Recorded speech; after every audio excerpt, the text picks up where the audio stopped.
Absolutely brilliant thinking.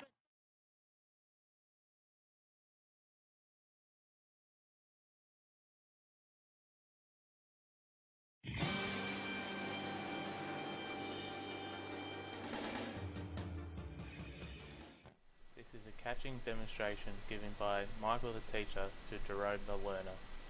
I wanna be the very best.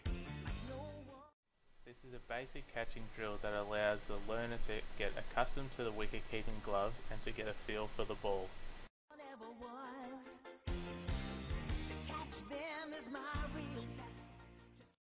Here is a demonstration of the stance and footwork needed when keeping up to the stumps.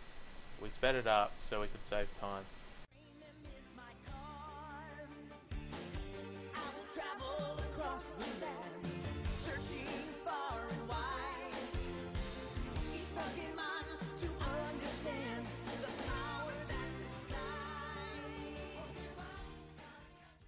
Throwdown catches is a drill that mimics bowling.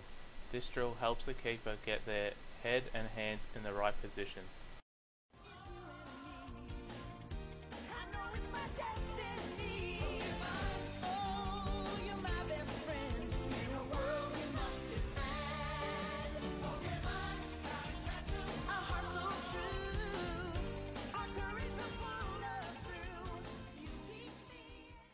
Chair catches is a variation of the throwdowns drill that focuses on the importance of staying low. The chair is added as a way to block the wicket-keeper's vision, and by doing so they are forced to stay as low as possible to catch the ball.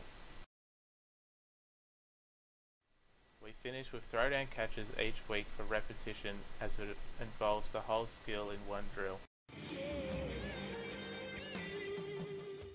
Reflex snaffles is a drill used to improve the keeper's reflexes and also staying low.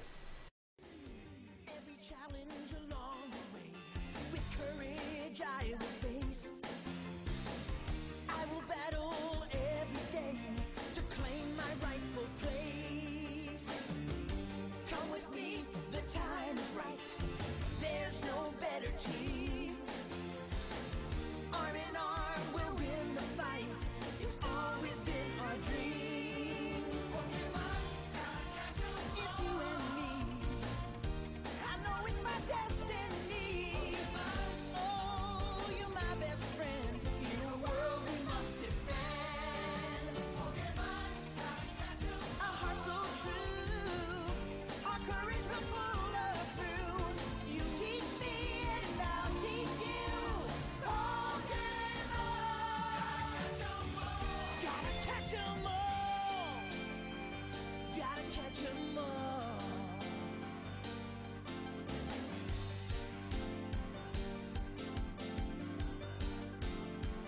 Gotta catch 'em all.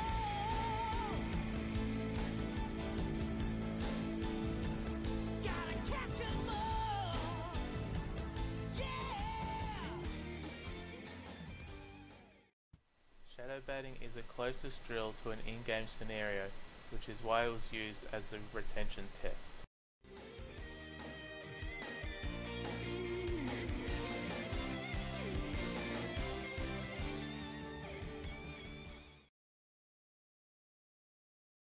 Here is our quantitative analysis. The test focused on the number of catches he could take out of 20. For our qualitative analysis, he was graded out of 5 for the 3 key aspects of the skill: catching, stance and footwork.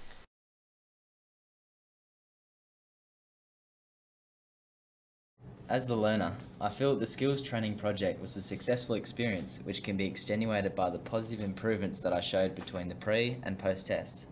From each week, I could leave the training session feeling like I had acquired a new key aspect of the skill, which ultimately brought upon greater confidence leading into the following week of training.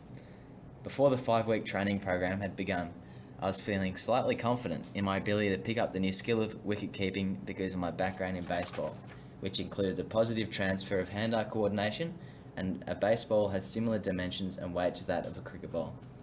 This transfer of learning held me in good stead until 2 gloves were given to me by the coach and the cricket ball began to bounce. The key aspects of the skill, which include stance and footwork, were grossly different to that of a baseball player, and therefore it took me a few weeks for this to become second nature. Through the use of concurrent feedback from the coach, reinforcing the key learning points, I was able to steadily increase my results each week from the quantitative and qualitative analysis. Before the beginning of the training program, I was found to learn most proficiently through visual stimuli, such as videos and demonstrations.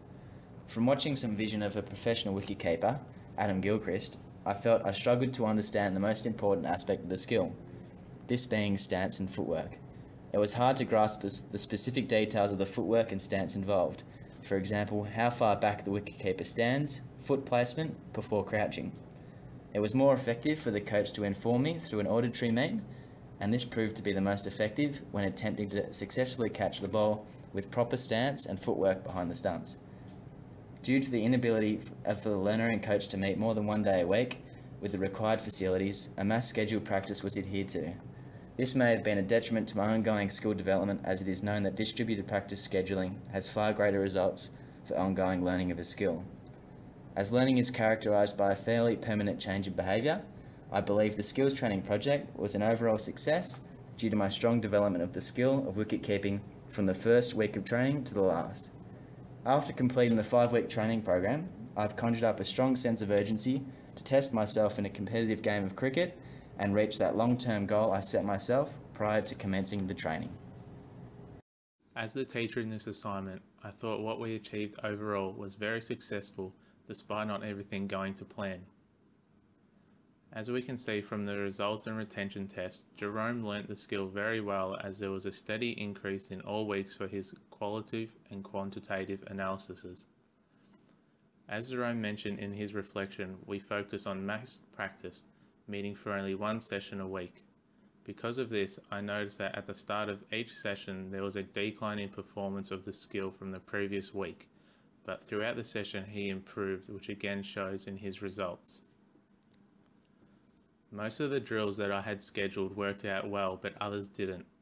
I found that throwdown catches helped Jerome a lot because of its repetitive nature.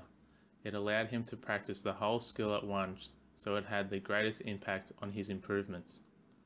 I had planned 2 different drills that aimed to improve staying low and reflexes, chair catches and reflex snaffles, but we found that reflex snaffles worked more positively for Jerome, so we stuck to that drill for week 5. Also, because I found that his reflexes were really good because of his prior skill set in baseball, I did end up using the reflex ball. Finally, obviously the gloves that Jerome was using were mine, and on them I had a piece of tape with SL and SH, stay low and soft hands written on them. I use these as reminders for myself when I keep. What was unexpected was that Jerome found it very interesting and he started using it for himself.